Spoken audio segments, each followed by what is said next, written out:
Welcome to the Multiply Your Success podcast, where each week we help growth-minded entrepreneurs and franchise leaders take the next step in their expansion journey.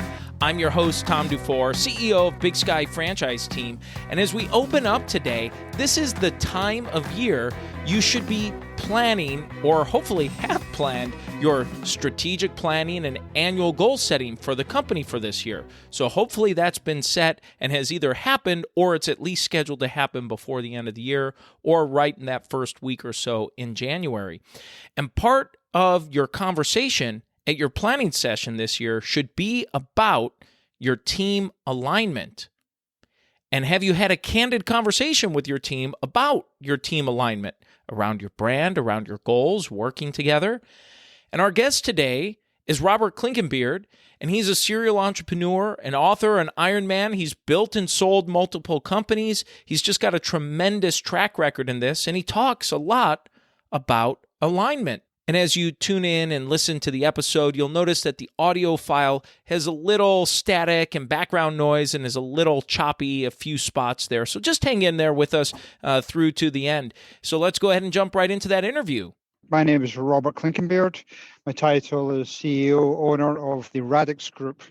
Tell us a little bit about the Radix Group and a little bit about your background. I always like getting a little history on how you came to be. Yeah, absolutely. So, as you can tell from my accent, I'm not originally from the States. I moved across from Scotland to the States back in '99 from Edinburgh, Scotland. I started up my company a couple of years after arriving in the States. I started up a company called Integrated Landscape Management, and we grew that company from scratch starting in 2001 and took it up to roughly about 20 million with about 350 odd employees. And that was pretty, quick growth to get it to that size. We had 4 branches in the Phoenix metropolitan area, and then we expanded up into Las Vegas, Nevada.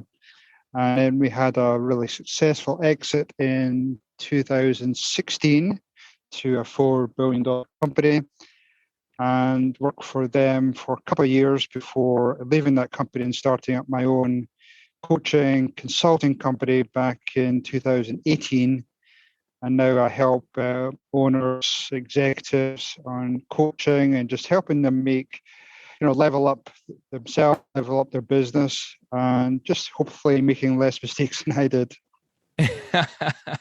Well, I love it. And one of the things that stood out to me about your journey and throughout your success in growing your company is you decided to become I don't know if it's an endurance athlete, but started running Ironman races. Talk to me about that. Yeah, and absolutely. So, I grew up playing a lot of sports. Back in the UK, I was playing football or soccer over here. Then moved into playing rugby, really enjoyed the rugby. But as I started to get a little bit older, my body didn't quite cooperate. A lot of broken noses and bones. So I just thought, what do I need to really push myself and keep fit and keep that mental stability? So I started to get into smaller running races, doing some smaller triathlons, some sprint, Olympic distance. And I was a pretty bad swimmer. I mean, when I first started, I could literally swim one mile to the pole before I had to stop and rest doing the breaststroke.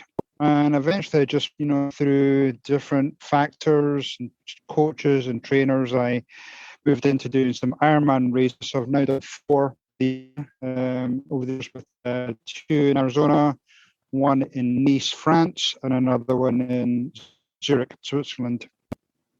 Great. And thank you. And so one of the things that really stood out to me is how you were able to, running these kinds of races and doing this kind of work. This takes a lot of preparation and practice and time. So how do you manage to fit all of that in while running businesses and doing all of the things you're doing?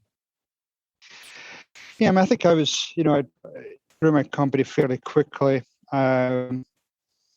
But I think I felt as though we really got some good practices, procedures in place and really good people. So I got to the point, I would say probably maybe 10 years ago, where felt as though we'd brought in some really key players into the business and coached them and developed them into real leaders in the company. And that was combined with a lot of KPIs and good vision and practices in place. So I was lucky enough to get to a point where my business was somewhat running independent of me being there or not. So that allowed me to really go out and find my next challenge. I was starting to get a little bit bored. So I started to do these races, and when I was doing my full Ironman training, I was training up to 20, 25 hours a week. So, quite a big commitment, especially, having a family as well. So I was doing that training, sometimes I was training twice a day. And meanwhile, I was running the successful business. So I had to make sure that a lot of the people were in place, the practices, super disciplined about my time and preparation for the day. So those are the things that really made me able to juggle both those, pretty enduring tasks. One of the things that we had talked about here before we went live on the recording was talking about this idea of cultivating your business growth through your own personal growth. And so I love this concept and this idea of that. And would you mind sharing about how you've experienced that and how you help others with that now? Yeah, I mean, part of it touches on, part of the reason for moving from, the UK across to the States. I mean, I came across on vacation back in 98, and after I got back from a great trip in Scottsdale, Arizona, where, nice weather, people were great. And then I started wondering, well, what am I doing wrong here? Because all these people are living in these nice houses and in this nice location. What am I doing wrong? Especially when I was sitting back in my sitting room, back in my house in the UK, where the rain was bouncing off the window. It was dark, it was cold, it was miserable. And I thought to myself, what do I need to do to level myself up? So I started to figure out, well, a lot of these people that I saw in Scottsdale were business owners, they were entrepreneurs. And I thought, well, how do I transition myself from being, working for somebody to, becoming that entrepreneur? And as I went through that journey and tried to figure out how do I keep bettering myself, I started to join different business groups like Entrepreneurs Organization. I started listening to speakers. I brought in some coaches and mentors, not only in my business, but also in my, in my training for my different sports. I just felt I always needed to learn. I always needed to improve myself. And, when you look at things like, we just obviously had the Olympics a few weeks ago, and, most of them have typically 3-4 coaches, maybe even more, that focus on the different parts of their their either their body or their mindset. So I just feel as though you constantly have to sharpen the saw. You always have to improve. You always have to level up. And I don't think you can really sit in your laurels and just get comfortable. I think you always need to push yourself out of your comfort zone and push the limit a little bit. What I'm hearing you talk about is what it sounds like to me, at least, is you're looking for that kind of that next challenge with a lot of what you're discussing. I don't know if it was, just being a competitive person in nature, but most of our audience, and including myself as an entrepreneur, there is a little bit of a competitiveness, I think, built in all of us, in trying to be the best we can. And even, for I can say for myself, just competing to be the best version of our business or of me that I can be every day.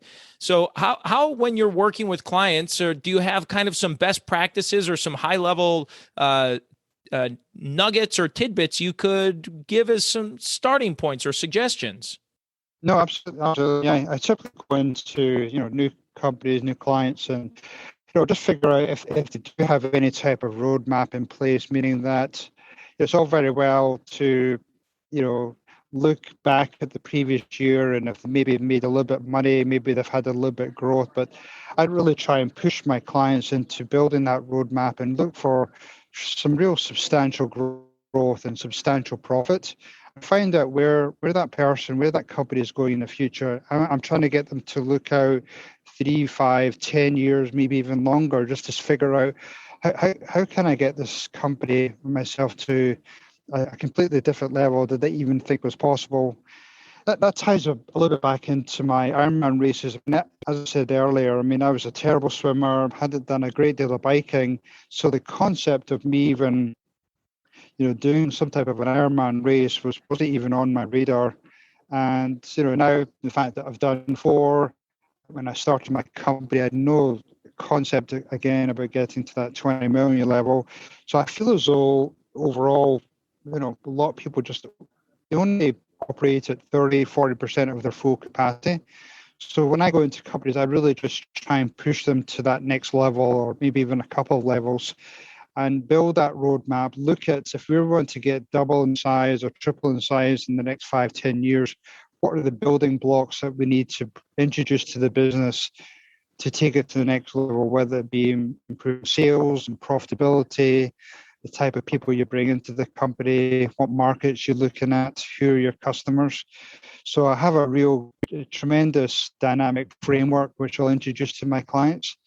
And then we'll just work through that over a period of 3 to 6 months and build that roadmap and be able to be transparent amongst their employees and their leadership team to help them achieve those goals.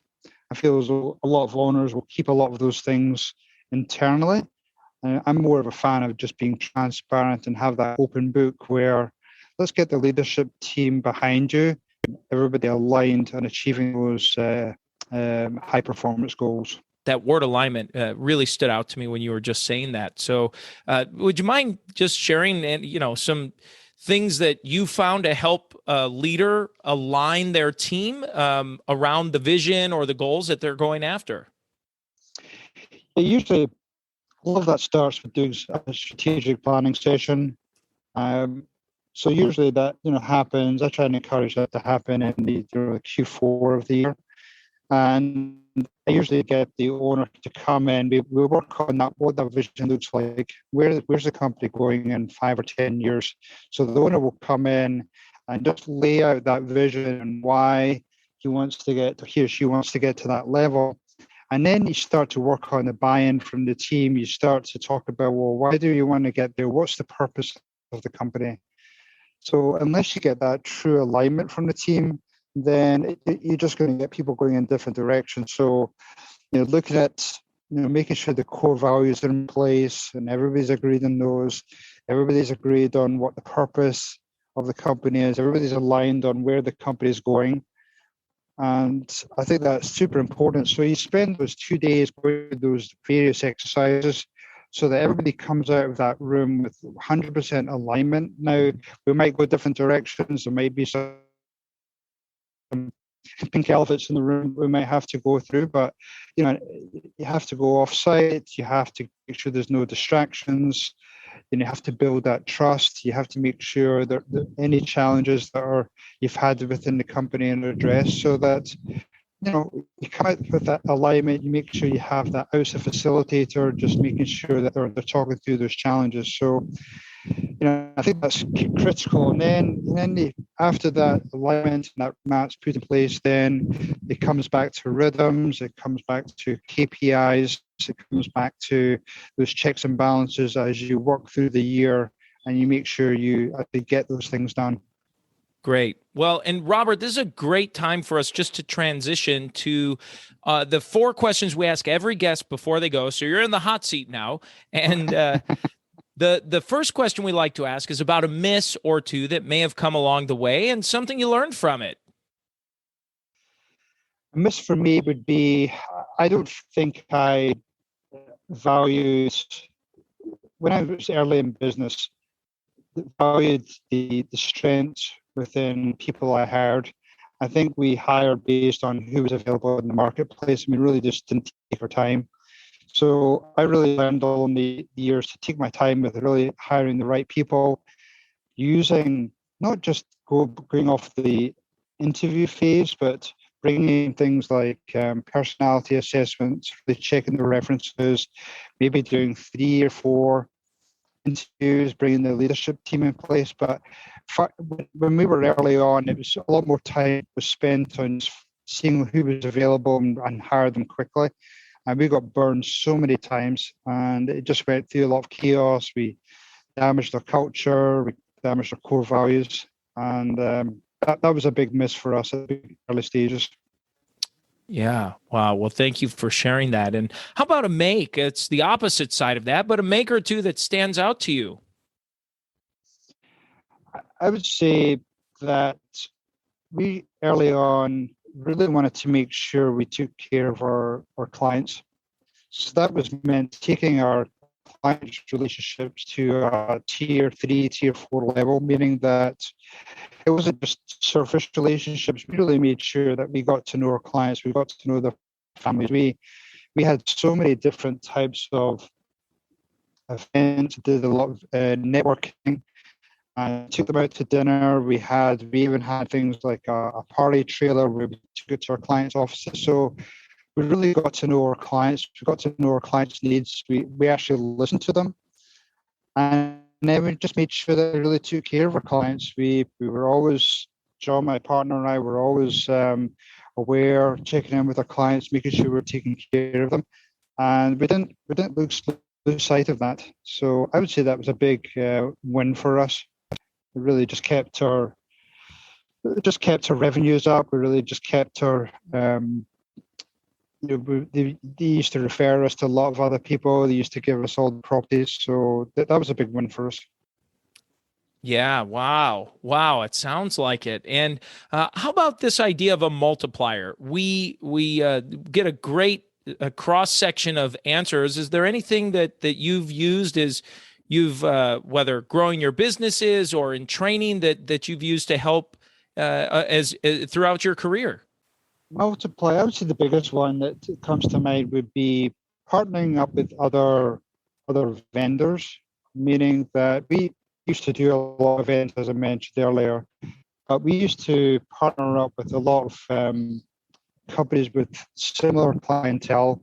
So, for example, security companies, restoration companies, janitorial companies. So the fact that we were able to share the resources, we hosted those events, we were able to bring in, 300 or 400 different people. And a great example being, we used to, it's very appropriate coming up to Halloween, but we used to host a huge Halloween event as our office. So it was a 2-acre site. We used to partner up with these 4 or 5 other companies, and we literally had 400 or 500 clients or prospects come on to this event, share those costs. We used to have bands playing, we used to have food and drink, and those events were renowned within the valley. People clamoring to get invited to those events. So it really just excelled our brand. It used to excel our exposure to other people within the different industries, and really took our company to the next level. Yeah. And the final question we like to ask every guest is, what does success mean to you? Success means to me, when people talk about money, people talk about success for me, where I had the opportunity to make that move from the UK across to the States and really level myself up, level my families, just exposure to nice things. So the fact I now feel successful because I'm able to make a positive impact on other business owners. So I'm able to give them the learnings, share my experiences, and help them make less mistakes than I did. So I just feel as though I'm in a nice place where I'm able to share and making a positive impact on others. Great. Well, and Robert, before we go, is there anything you were hoping to share or say that you haven't had a chance to yet? I think just re-emphasize the people part. Really, make sure that when you go through your strategic planning and you're planning how your company is going, have you done enough time to build the bench? Have you really built in the people part into your strategic planning? If you're planning for growth, have you really looked at, have you provided training? Have you identified, are the people in the company that could take your, move into a leadership position? Are you doing enough development of those people? But I feel as though, people is key to many of our companies' growth. We don't put enough enough emphasis on the people part by finding the right people, identifying who your needs are over the next few years, and really planning and sourcing those people. I think that's probably my last biggest share with your audience. Robert, thank you so much again for just an absolutely fantastic interview and sharing with us just your wisdom and practical advice that you've given to us. And let's go ahead and jump into today's 3 key takeaways. So takeaway number 1 is when Robert talked about asking yourself the question at your planning session or just in general, what would need to be put into place or what would need to happen if you were to double or triple your business? What would that look like? What would need to happen? And use that as a driver, as a tool to make some decisions. Takeaway number 2 is when he talked about creating alignment with your team and creating that strategic plan to get everyone on the same page together. And that's what we talked about in the opening of the episode today, creating that alignment with your team so everyone is kind of that old adage of rowing in the same direction and everyone knows exactly where the company's going. And takeaway number 3 is when he talked about challenging yourself and never stop challenging yourself. Always keep growing, and the more you grow and the more you continue to grow, the more your business will continue to grow. And let's go ahead and jump into today's win-win. So today's win-win comes from the multiplier question we asked Robert, and I thought this was just a phenomenal idea that he shared with us when he talked about having strategic partnerships with non-competitors or companies that are not direct competitors but have a similar client. And he shared about how he talked about that annual Halloween event where several different companies that shared similar types of clients and prospects where they all invited their clients and prospects to it. And it was a wonderful event. And just how can you maybe be doing this for your own business? What can you be doing and applying that to your own company and thinking about maybe you can create some strategic alliances and create some shared opportunities for greater referrals and referral relationships? And so that's the episode today, folks. Please make sure you subscribe to the podcast and give us a review. And remember, if you or anyone you know might be ready to franchise your business or take your franchise company to the next level, please connect with us at BigSkyFranchiseTeam.com.